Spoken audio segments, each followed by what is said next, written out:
अगर आप भी यूपीआई पेमेंट करते हैं तो जल्दी ही आपको झटका लग सकता है। दरअसल भारतीय रिजर्व बैंक आने वाले समय में यूपीआई बेस्ड पेमेंट्स पर फीस लगा सकता है। यदि ये फैसला लिया जाता है तो यूजर्स को यूपीआई से पेमेंट करने के बदले चार्ज देना पड़ेगा। फिलहाल आरबीआई इस पर विचार कर रहा है। जानकारी के अनुसार रिजर्व बैंक ने इसे लेकर discussion paper on charge in payment system जारी किया है। इस पर लोगों से राय मांगी गई है। रिपोर्ट्स के अनुसार रिजर्व बैंक पेमेंट सिस्टम्स के डेवलपमेंट और पेमेंट के सेटलमेंट के लिए तैयार की गई बुनियादी संरचना की लागत को वसूल करने के लिए विकल्प तलाश रहा है। पेपर में कहा गया है कि यूपीआई भी आईएमपीएस की तरह एक फंड ट्रांसफर सिस्टम है।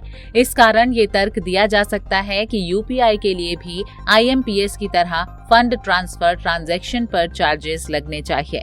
रिजर्व बैंक ने कहा है कि अलग अलग अमाउंट के हिसाब से अलग अलग चार्जेस निर्धारित किए जा सकते हैं। पेपर के अनुसार यूपीआई एक फंड ट्रांसफर सिस्टम और मर्चेंट पेमेंट सिस्टम के रूप में पैसों का रीसल टाइम ट्रांसफर सुनिश्चित करता है। इस सेटलमेंट को सुनिश्चित करने के लिए पीएसओ और बैंकों को पर्याप्त बुनियादी संरचना तैयार करने की जरूरत होती है ताकि बिना किसी रिस्क के लेन देन पूरा हो सके। इसके कारण सिस्टम पर अतिरिक्त खर्च आता है।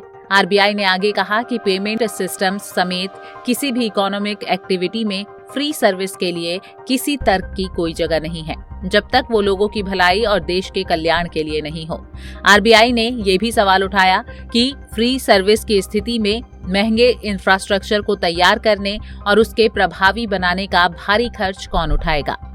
आपको बता दें कि रिजर्व बैंक ने यूपीआई के साथ ही डेबिट कार्ड से लेन देन, आरटीजीएस, एनईएफटी आदि के लिए चार्जेस को लेकर भी लोगों से टिप्पणियां मांगी है। पेपर में कहा गया है कि अगर reserve bank debit card payment system, RTGS payment और एनईएफटी पेमेंट के लिए चार्जेस वसूल करे तो ये अतार्किक नहीं होगा, क्योंकि इनके लिए बुनियादी संरचना तैयार करने में बड़ा निवेश किया गया है। इसे ऐसे नहीं देखा जाना चाहिए कि रिजर्व बैंक पैसे कमाने का विकल्प तलाश कर रहा है, बल्कि ये सिस्टम के डेवलपमेंट और ऑपरेशन के खर्च को वापस पाने का प्रयास है। रिजर्व बैंक ने कहा है कि आरटीजीएस के मामले में भी बड़ा निवेश किया गया है और इसे ऑपरेट करने में भी खर्च होता है। ऐसे में अगर रिजर्व बैंक ने आरटीजीएस पेमेंट पर चार्जेस लगाए हैं तो इसे कमाई करने का तरीका नहीं समझा जाना चाहिए। आरटीजीएस का इस्तेमाल बड़ी वैल्यू के ट्रांजैक्शंस में किया जाता है और आमतौर पर बैंक व बड़े वित्तीय संस्थान इसका इस्तेमाल करते हैं। पेपर में ये सवाल भी किया गया है कि क्या इस तरह के सिस्टम में, जिसमें बड़े संस्थान मेंबर हों, रिजर्व बैंक को फ्री में सर्विस प्रोवाइड करना चाहिए। इसी तरह एनईएफटी को लेकर पेपर में कहा गया है कि भले ही ऐसे ट्रांजैक्शंस को लोगों की भलाई वाली कैटेगरी में रखा जा सकता है और इसने पेमेंट को डिजिटल बनाने में मदद की है, लेकिन क्या शुरुआत के कुछ समय बाद भी ऐसे पेमेंट पर कोई चार्ज वसूल नहीं किया जाना चाहिए।